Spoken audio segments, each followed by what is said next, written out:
What's good, YouTube? It's your boy Rico Mars here, back on the consistent train, man. So, we got a different type of video today. Hey, man, if you guys haven't checked out the new series so far on our socials, Rico Mars Clips on Instagram, man, I'll be doing these coach breakdowns of all the VIDS clips we do. It's really cool. Check it out, man. But look, today we got the moment she realized she killed her boyfriend. No, domestic violence ain't it. I can't even say it. I can't even come out my mouth. Like, I don't even believe in it. Hey, what happened? I don't know. Did you just come home? I was down the street walking my dog and they shot him. This is 22-year-old Alyssa Blackburn, and she just returned home from walking her dog to find her boyfriend shot and barely alive. That's it. I don't know how I couldn't touch him. I can't see him for real. When deputies arrived, Alyssa would initially claim his injuries were from a violent drive-by just minutes earlier. But it wouldn't take long for them to start noticing. Alright, first things first. She's like fake hysterical in a sense, because she ain't even crying though, for real. Holes in her story. She's frantic. I think she knows more than what she is saying. I said the same thing. I was like, for all we know, she smoked his ass. What deputies didn't realize at the time was that Alyssa never walked her dog. In reality, she had been right there, witnessing the entire shooting up close. As the investigation began, detectives would uncover a meticulously planned homicide and a tragic conspiracy, with Alyssa right in the middle of it. I don't get how people could lie, and just play the part so well. First, they got a witness saying they observed a white male run out of the house with a gun. Why are you lying to me? You understand me? Stop. Don't start lying to me. He said, mother, I ain't gonna shoot you, I ain't gonna shoot you. And he was shooting him the whole time. And it was all over this damn female. It's all over a girl. You literally have one opportunity to talk about this, otherwise you are. Damn, man. On October 29, 2022, the Escambia County Sheriff's Office received multiple 911 calls from frantic residents on the 1100 block of Medford Avenue. Earlier that morning, a driver in a black sedan had reportedly opened fire on a home in a small neighborhood. Hours later, at around 2:00 p.m., the sound of gunshots would be heard again, but this time followed by a young man's anguished cries for help. Quickly, officers were dispatched to the scene, racing to piece together what had just unfolded.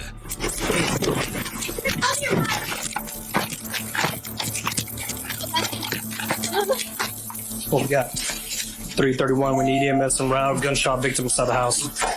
Anybody else in here? No, my dog's in the bathroom. Please don't go in there. I got a chest too, I'm gonna go get it. The first deputies on the scene arrived to find 26-year-old Jessica Hagan lying on the floor in a pool of blood, barely conscious, with bullet holes scattered throughout his body. Where you shot, bud? Right here. You said you got a chest too? Yeah. Jesse is experiencing a pressure imbalance in his chest cavity, meaning his lungs could collapse at any moment. With Jesse in the hands of paramedics, the deputies shift their focus to the next critical task, piecing together what had happened. With this in mind, Deputy Tinch wastes no time turning to question the only witness present, Jesse's girlfriend, Alyssa Blackburn. Hey, what happened? I was down the street walking my dog and they shot him. Who shot him? I don't know. Did you find him like this? Yeah, I just had to kick in the back door because nobody was knocking on. So do you live here? Yeah, Who is that gentleman to you? it's my boyfriend. Are you the one that called 911? No. Who called 911? Because it was a female. So your boyfriend shot and you don't call 911? I called 911 because I heard the gunshot. Why are you lying to me? You understand me? Stop. Don't start lying to me. You understand what's standing there? I need I'm proof. the one who did it. What do you Then go tell me you didn't call. You're gonna get me shot out here. You realize that? We're Montclair. It's my life too. What's your last name? Blackbird. I don't think you realize that I'm risking you and calling y'all for real. Right away, Deputy Tinch grew suspicious after noticing a flaw in Alyssa's account of the 911 call. However, considering the chaos of the moment, he knew it was possible she could be in shock and that her memory was distorted. But unbeknownst to the deputy, Alyssa would go on to provide more misleading statements, making her story even more suspicious. What's worth noting is that situations like these can be especially traumatizing for everyone involved, including those watching at home, just like you. If you've ever felt that you need help with mental health, you should know that there are always people you can reach out to. That's why I'd like to thank BetterHelp, the sponsor of today's video. I've partnered with them to help provide you with an easy and simple solution to therapy. Therapy has helped me overcome my anxiety her first month of therapy. With that said, let's get back to Alyssa. Even though her inaccurate account of the 911 call was suspicious, Deputy Tinch knew it could be due to her frantic condition. If anything, this just made him want to know more. Before you left to walk the dog, was he by himself? Yeah, no, there wasn't nobody else here. And he wasn't like that, right? No, he was not like that. He was fine. He was in the room. And he was not bleeding on the ground. Who else lives here? This is, I don't even know whose house this is. I just got here like 2 days ago. Real shit. I swear to God, I just moved here. All my stuff's in that back bedroom, but my dog's in there. According to Alyssa, the shooting occurred in the small window of time while she was walking her dog. But none of this would matter to her, as her boyfriend would be carried out in a stretcher unconscious. But the glass, was it broken before you left? Was it out here when you left to walk the dog? Okay. I ain't gonna lie, I thought she was dating a brother. Oh my God. Just step over here. Sure. It's likely Alyssa, in this moment, believed Jesse had passed away. First responders were using what's called a soft stretcher, not too different in appearance to a body bag used when the victim is dead. However, Jesse is still alive. He was suffering from multiple gunshot wounds and was slipping in and out of consciousness. He appeared to have been shot in the upper abdomen and leg and was in critical condition. As paramedics loaded Jesse into the ambulance, preparing to take him to the hospital, deputies could finally give Alyssa their full attention, as she was the only witness so far who could give them a lead. But soon, officers would begin to suspect that Alyssa wasn't the innocent victim she portrayed herself as. I don't know, honey. I'm sure he's talking to us. So yes, because he just gave us a bunch of information. Okay.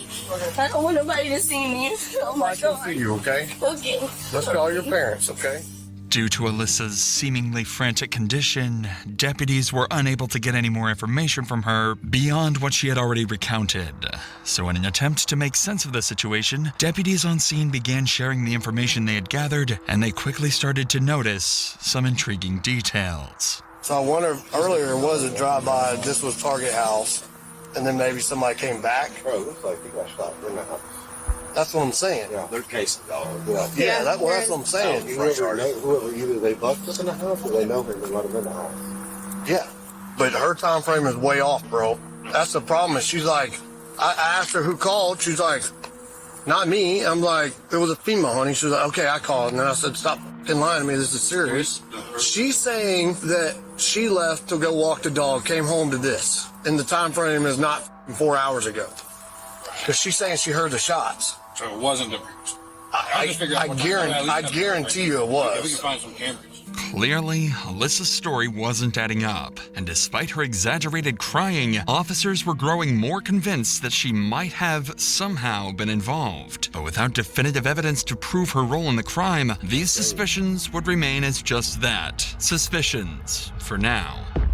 So, officers, determined to find something concrete, would begin searching the neighborhood. That's when Deputy Brissette encountered a neighbor who would claim to have seen everything.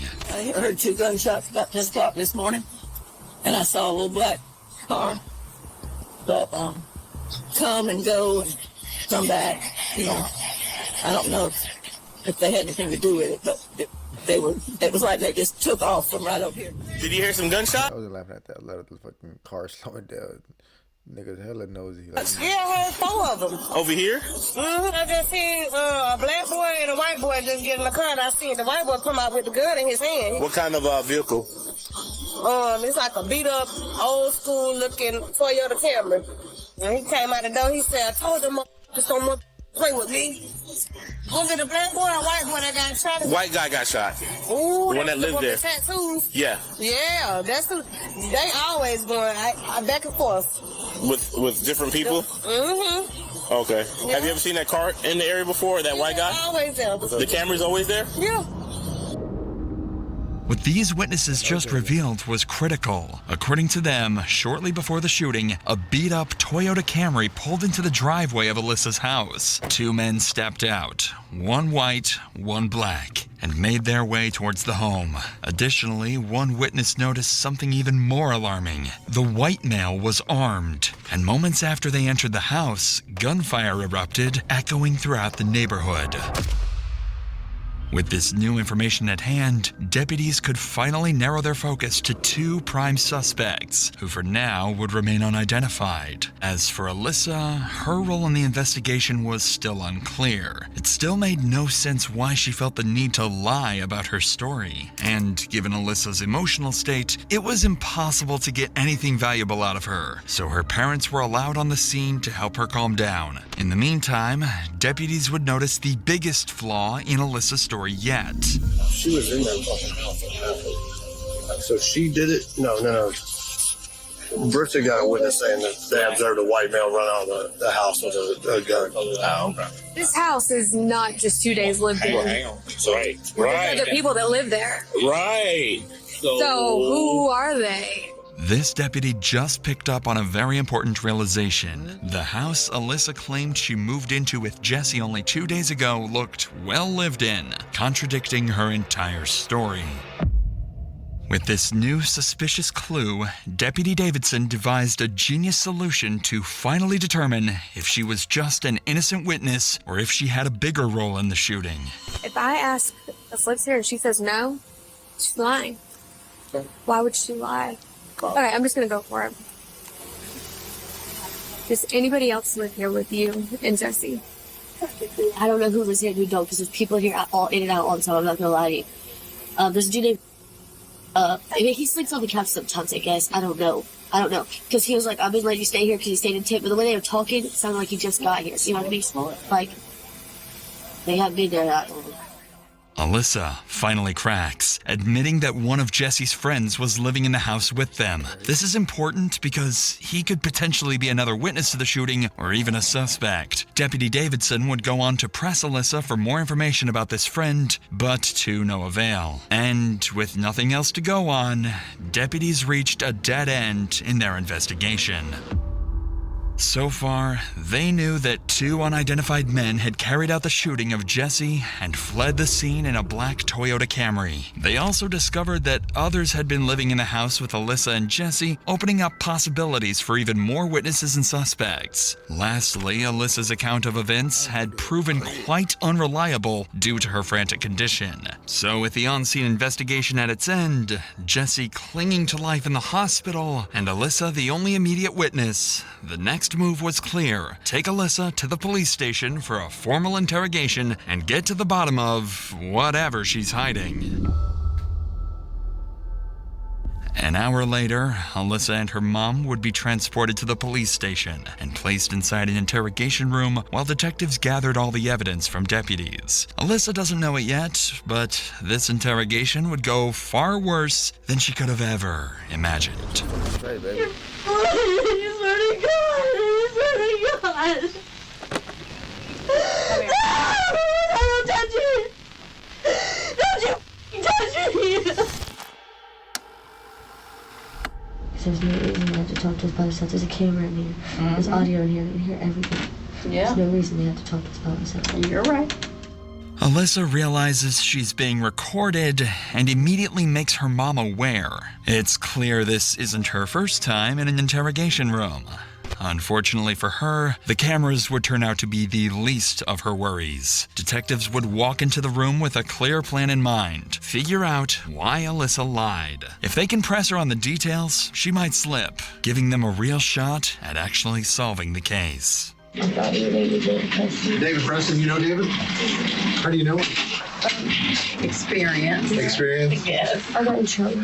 Only 2 times I've been in trouble. I didn't want to be really. Gotcha. Well, I'm investigating Martinez. I work with David, so I know. Yeah. That being said, we want to get some information as far as like how long you guys been living there, who lives there. 2 days, 2-3 days ago. I just got there. If I had my phone, I could tell you exactly, but they wouldn't let me get my phone. Okay. I know, but it wasn't I can't remember where it was, but Okay. And the only reason I'm asking is because, like I said, we have to get a search warrant in order to get the house. Okay. So once we get into the house and we look around, if something's missing, like his cell phone, Yeah. then maybe we can possibly start tracking it and find it. Okay. So, No, I'm not going to question you at all. so that's why I was asking, I'm not asking like to pry, but maybe You're good. something's missing and maybe we can track it and be like, I know y'all. Gang, I'm telling you, the detective's always gonna be the bestie to you, my nigga. They're gonna be your best friend in there. They're gonna play that part. I was just trying to help for real. I'm not that type of person. I know y'all are just trying to help. Okay. Alyssa has to be feeling the pressure at this point. She's told her version of events several times by now, and yet investigators keep asking the same questions. Perhaps that's why, after an entire afternoon of speaking to law enforcement, she finally gives them something substantial. All right, so it's just you and Jesse that live in that house? No, there's 2 males there and there's Jesse. But there's people in and out of there all the time, you know what I mean? I mean, it's like literally like a ghetto trap, kind of like out. You know, you haven't seen the house, but the whole house is like trashed almost. I tried to clean it up and I mopped the floors and kind of stuff like that because I have nowhere to go. But there's a dude named Ian for sure. I know because he sleeps on the couch, and I know he was getting help from somebody, the dude who lives there, I guess, around a regular, trying to get off of drugs. Okay. Is he a black male, white male? He's white. Okay. Yeah, he's tall. He's real tall. He's like, real tall to me. I'm like 5 foot. Alyssa confirmed that 2 other people lived in the house, noting that individuals are constantly coming and going, a detail that could suggest drug activities considering her previous statements and frantic behavior earlier. But most importantly, she mentions one of the roommates by name. If investigators can track him and the other roommate down, they may not have to rely solely on Alyssa's version of events, as it's obvious she hasn't been telling the whole truth. So the detective continues to question Alyssa in hopes of extracting another name. Start from what did you do today? From when you got up. I woke up on the couch and he was on the couch across from me. And Jesse was sitting in his chair. Crazy. All of a sudden, she knows the nigga name, though. It's in the living room, whatever. I called my mom and daddy because I was supposed to go over there. There's voicemails, you know what I'm saying? But he called him. I don't remember the exact time. Yeah, but the other dude that lives there, he wasn't there. He was supposed to be going to get a hotel room with a girl the night before, so he hasn't been there. Who's that? I think his name's... Okay. It starts with... Yeah, but he wasn't there at all.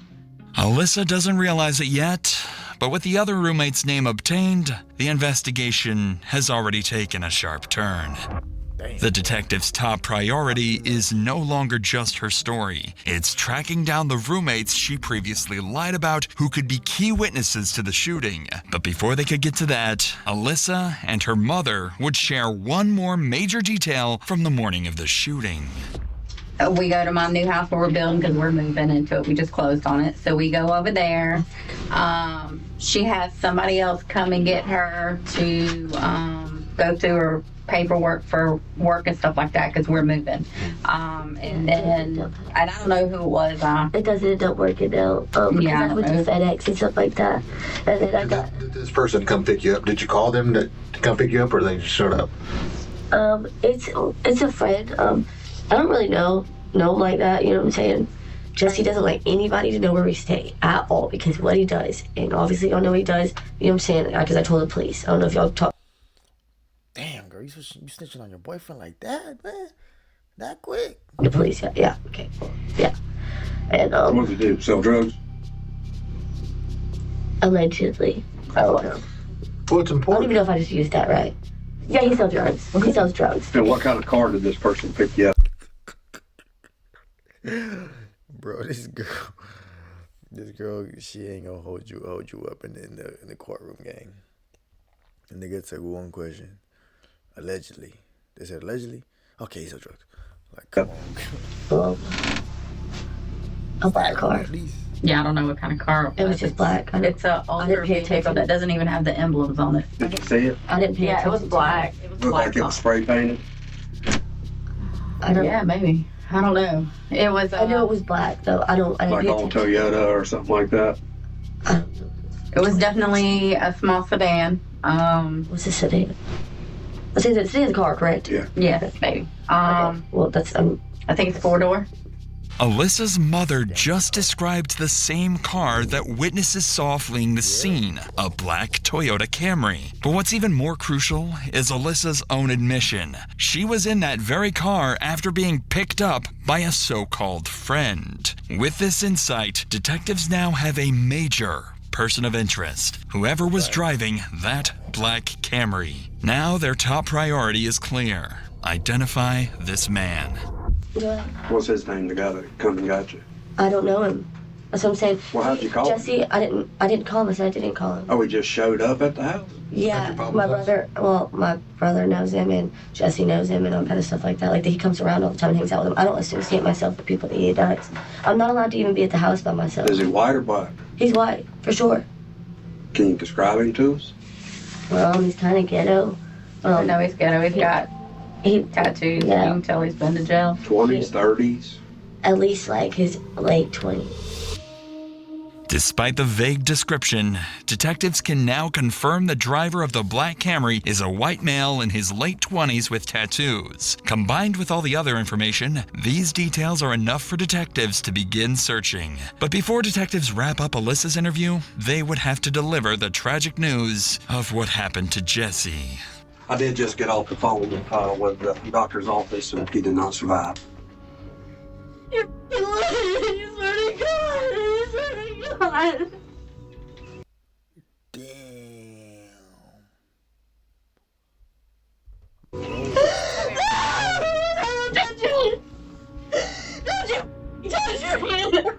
Where's my dad? Why he's not here? We can't leave. The mom is crazy. He's obviously not here. Like, what? I swear to God, he did. You swear to God!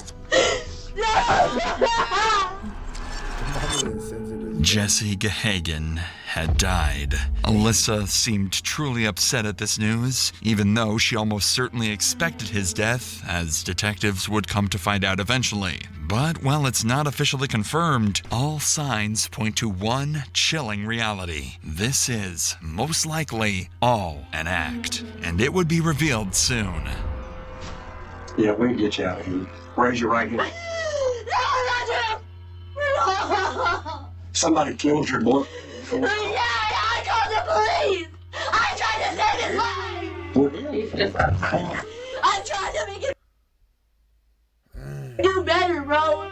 I tried. I'm the only one who gave a about him. No, I'm being serious. You don't get it. No, that nobody. I'm the only one who called the police when he overdosed. Twice, not even his mom and grandma. All by myself. Alyssa would continue this frenzy until detectives had to end the interview. Even though she seemed genuinely upset over Jesse's passing, detectives would soon find evidence suggesting otherwise. Nevertheless, the stakes were now higher as this had escalated into a murder investigation.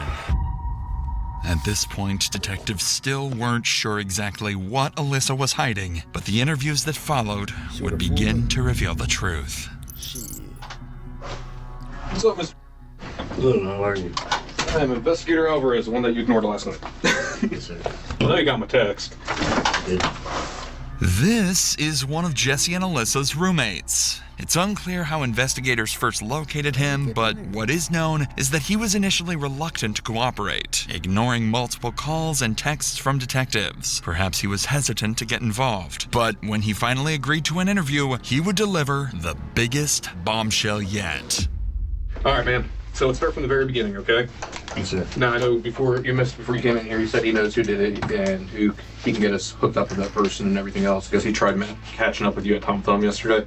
So before we get into all the details, who is that person that actually pulled the trigger? It's Jacob Colville. Okay. Who was the black guy that was there with him? I've never seen him before in my life. Okay. If you were shown a picture of him, would you be able to possibly recognize him?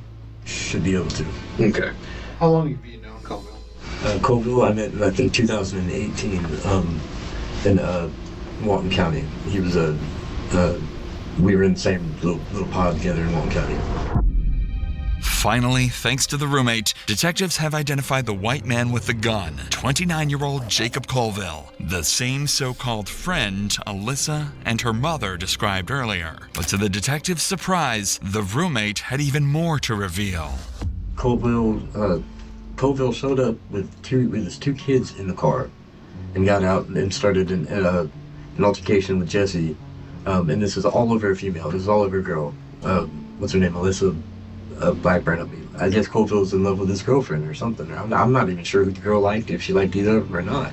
And I thought they were supposed to be friends. But no, as soon as the girl comes out of the house and says Jesse's inside, they didn't hesitate to, should we leave? No, they went right inside my house. And they go down the hallway and they look through the first room, look through the second room, and I'm at this point I'm playing stupid. I'm like, what's going on, guys? And I don't know what's going on. I wasn't watching. I did not have my head turned towards down the hallway, but there was two gunshots, and I hear screaming. And there's two gunshots, and then by the time I look down the hallway, I see Colville backing up, like with the guns on Jesse, and Jesse looked like he had blood right here, maybe like in the stomach, and then in the chest or the shoulder, and even when he was on the ground, he shot another couple rounds, I believe. How many rounds total? I can't. Quite a few. Yeah, I can't even tell you. Whenever Colville and the black guy run out the front door, they took off. What happened to the DVR? I could show it to you. You have it? Yes, sir. Okay. And there's a camera in the middle. Yeah, I noticed.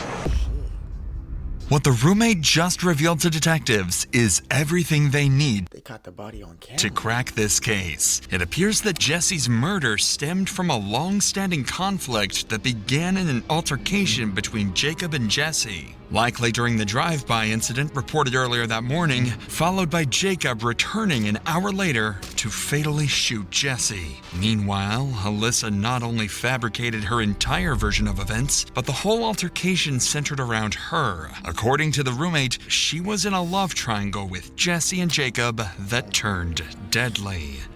Man, never lose your life over a girl gang. There's too many opportunities in this world. It's likely that Alyssa had grown fed up with Jesse before orchestrating the shooting with her friend, or perhaps lover, Jacob.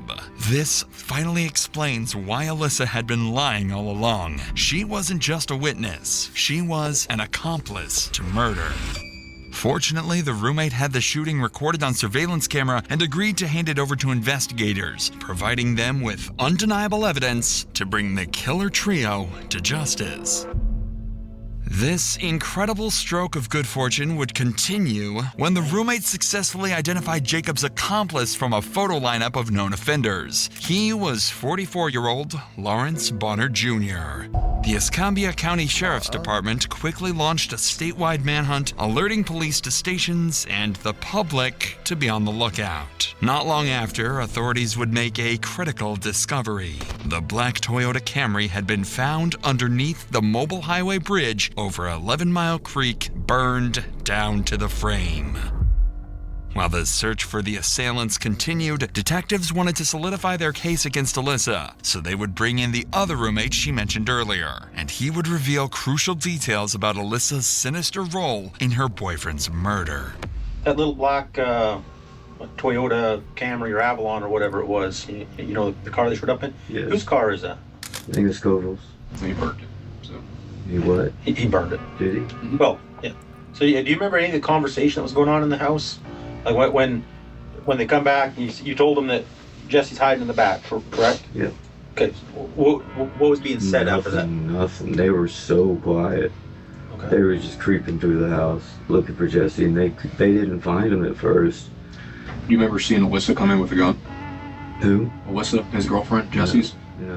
When she first walks into the house and you're on the couch, you know, she's holding a gun because we have the DVR. Yeah, I did notice that. Colville did say to Jesse, he said, I ain't gonna shoot you, and he was shooting him the whole time, because Jesse would say that Colville would never shoot him, you know what I mean? And Colville shot. You know where Colville might be right now? I have absolutely no idea, man. Well, we already have one of the three, so. Oh, do you? Yeah. One of the three? There's another person that helped them out later. Really? So, yeah. At this point, detectives had multiple statements from both. The roommates don't even give a fuck about the homie though. Like, that's crazy. Roommates that not only implicated Alyssa, but also discredited her alibi of being somewhere else at the time. Combined with video evidence showing her holding a gun inside the house before the shooting, there was no denying that Alyssa was certainly involved in the murder of Jesse Gahagan. While detectives were wrapping up the roommate's interview, one of the killer trio, Lawrence Bonner, was arrested after deputies surrounded his residence. He was brought into the interrogation room directly across from this one. Detectives didn't waste any time with Bonner and would immediately confront him with video evidence to make him give up Jacob's location. We want to know why he reached out to you, what he told you, because we already know you participated there. We know you didn't pull a trigger. But at this point, you literally have one opportunity to talk about this, otherwise you are, and I'm gonna be very straight with you. And if you want to see the video, yeah, we'll show you the video. Do you want to see I'll it? show it to you. Okay. You text. No, they just asked if I wanted it. Perfect. How is this gonna help me though, man? Why? Because you didn't pull the trigger. I mean, I see your face in there. But I'm still. I mean, you acting like what the going on?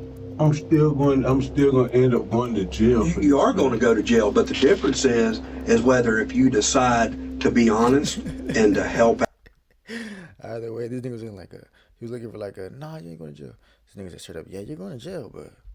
Out, and then hopefully the courts will show leniency that you've helped out and you've been honest. That shit went down fast or however it went down. But not saying nothing, that video makes you look guilty as hell, bro. It's cute. You ready? He looking for him. They found him yet. Oh, there you go. Oh, he dropped his pistol. Trying to get on him. You're like, what the Here, hold this gun. There you go. Now give me that gun. There you go. Oh, let me go ahead and finish him off right here. Snap. Snap. No, wait, he's not done yet, though. Oh, shit, my gun. Let me get it. Oh, damn. Oh, let me give him one more, which he did right there. So now you know we're not bullshitting. Which Hey, can I talk to my girl, man? And I'll talk to y'all, man. Now that Bonner understands the gravity of his situation, he agrees to share everything he knows with the detectives, starting with what the three of them did to Jesse. I really don't know him. But you know him by sight. You've seen him around. I seen him around. You know, he offered me a ride.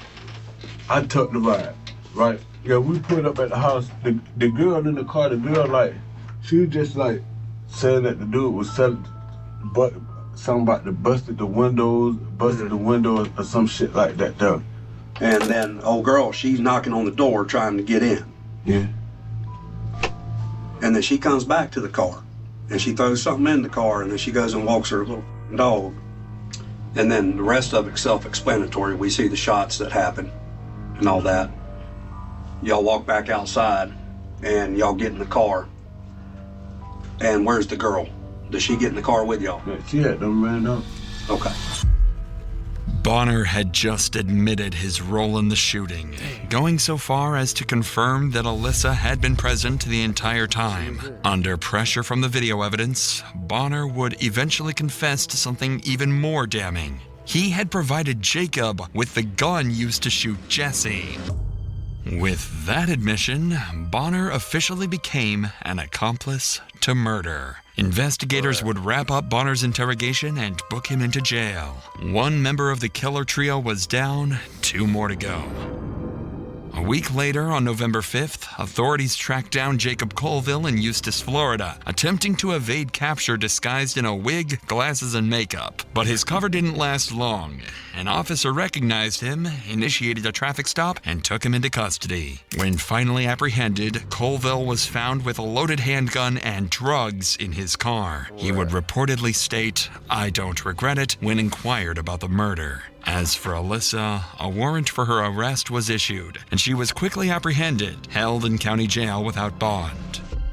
While the killer trio's exact motives remained unclear, investigators determined that Colville, Blackburn, and Bonner were driven by a mix of personal vendetta and criminal intent. Their actions were likely tied to drug dealings and internal betrayals within their circle, leading them to see Jesse Gahagan as a liability that needed to be eliminated.